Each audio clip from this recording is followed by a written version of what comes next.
Life Coach with Tarot, video number 2. So people ask me, should I use tarot cards or should I use oracle cards for this particular endeavor?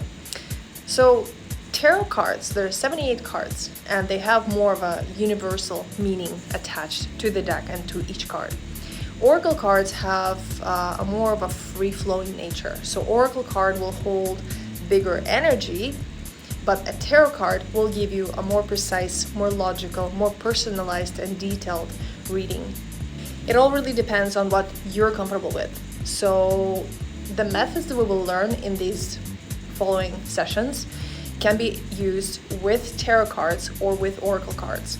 By the same logic, you can actually apply any divination tool, tea leaves, cloud reading, pendulums, squiring, runes, dice, just to name a few. So with a tarot deck, there are positive cards and there are negative cards. Just like in our life, there's positive and there's the negative situation. When you ask a question from a tarot deck, you're gonna get that structured, logical, precise answer. As opposed to the oracle cards, when you look at the oracle cards, that usually have themes and meanings assigned to them from the creator of the deck, oracle cards can unravel a situation from many perspectives, and it more, I would say, depends on the interpretation of you reading the deck or interpretation of the creator assigning those meanings to those cards. Now, that is not to say that when you pull a tarot deck card, one of the 78 cards, it will not give you all the resolutions and all the solutions and information to possible outcomes of the situation or the question that you're asking.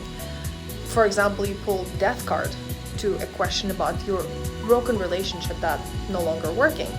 Now, that can be interpreted in many ways. Number one, you could transform as a person to make relationship better. Number two, he or she, your partner, can transform to a better person to make relationship work.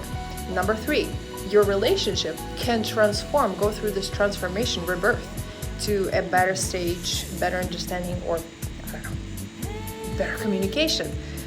Number four, your relationship could die because it's just not working, it's not an option. Number five, one of you could die, a death could still be a death. I mean, it's a death card. Number six, death card represents Scorpio. So you can have a Scorpio person come around on your side, on his or her side, and then that could change things around. So depending from where you're asking question and depending on how you see it through the intuition glasses at that very moment, that can differ. So I'll repeat this, nothing is fixed, everything is fluid. This is a very organic, spontaneous work that happens naturally. Nothing is forced. So knowing what the card means is essential, but able to read it with intuitive reflection, that's key.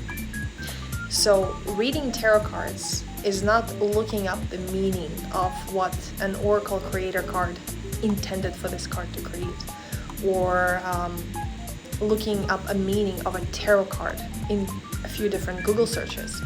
So you know what the cards are, you go through this process, but then at some point you switch to an intuitive reading, which means you organically, naturally, spontaneously interpret the situation that lays before you.